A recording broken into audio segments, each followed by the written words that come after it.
Assalamualaikum warahmatullahi wabarakatuh. Perkenalkan, nama saya Devi Briansyah. Saya berasal dari Prodi Teknik Lingkungan, Fakultas Teknik, Universitas Riau 2020.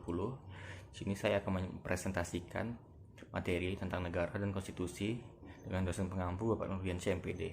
Baiklah, kita akan lanjut ke materi selanjutnya, yaitu tentang pengertian negara. Negara adalah suatu organisasi dari sekelompok atau beberapa kelompok manusia yang bersama-sama mendiami wilayah tertentu dan mengakui adanya suatu pemerintahan yang mengurus tata tertib serta keselamatan sekelompok atau beberapa kelompok manusia tersebut. Dan selanjutnya, negara menurut para ahli.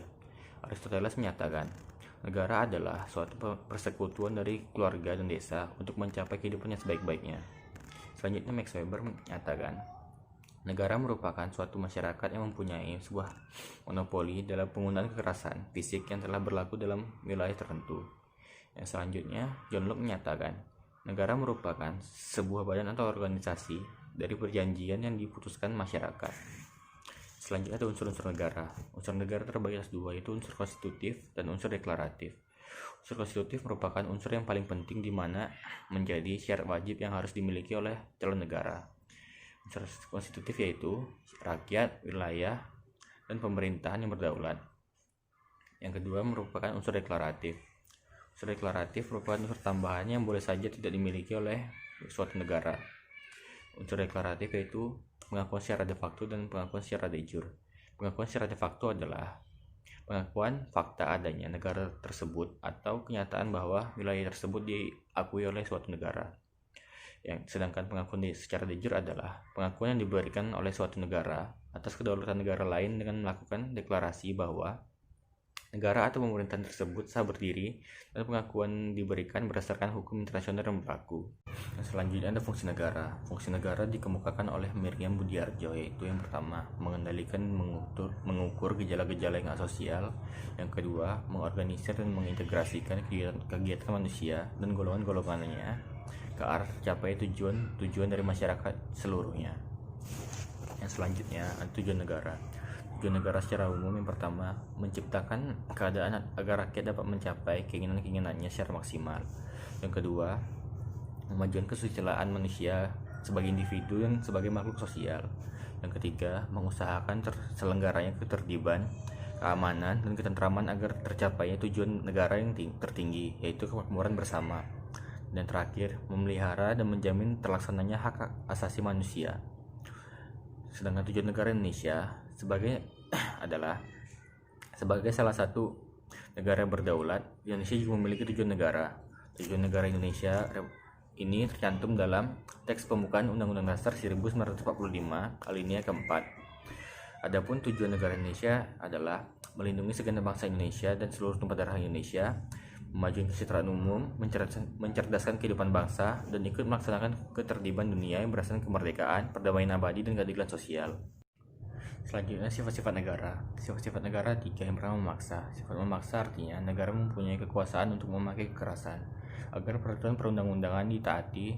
Dengan demikian, penertiban dalam masyarakat tercapai serta timbulnya anarki dicegah. Yang kedua, memonopoli. Sifat memonopoli artinya negara mempunyai monopoli dalam menetapkan tujuan bersama dari masyarakat atau untuk mencapai cita-cita negara. Dan yang ketiga, mencakup semua. Mencakup semua artinya semua peraturan perundang-undangan berlaku untuk semua orang tanpa terkecuali. Selanjutnya, pengertian konstitusi. Konstitusi bagi suatu negara adalah keseluruhan sistem aturan yang menetapkan dan mengatur tata kehidupan kenegaraan melalui sistem pemerintahan negara dan tata hubungan secara timbal balik antara pemerintahan negara dan orang-orang yang berada di bawah pemerintahannya. Selanjutnya, tujuan konstitusi. Yang pertama, membatasi kekuasaan penguasa agar sewenang-wenang. Maksudnya, tanpa membatasi kekuasaan penguasa, konstitusi tidak akan berjalan dengan baik dan bisa saja kekuasaan penguasa akan merajalela dan dapat merugikan rakyat banyak. Yang kedua, melindungi HAM. Maksudnya setiap penguasa berhak menghormati HAM. Yang selanjutnya, pedoman penyelenggaraan negara. Selanjutnya, fungsi konstitusi. Fungsi konstitusi adalah mengantarkan cita-cita manusia dalam hidup bernegara. Selanjutnya ada sifat konstitusi. Yang pertama, tertulis.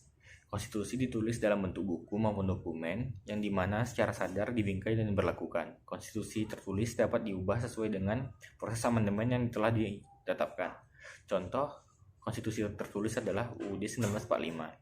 Selanjutnya ada sifat tidak tertulis. Salah satu konstitusi yang tidak disusun maupun disahkan oleh Majelis Konstituante dan tidak ditulis dalam bentuk buku. Contohnya yaitu pidato presiden dan hukum adat istiadat. Selanjutnya, sifat fleksibel. Konstitusi bersifat fleksibel memiliki maksud bahwa konstitusi bisa diubah dengan langkah yang sama dalam rangka membuat undang-undang negara yang berhubungan. Selanjutnya, bersifat rigid.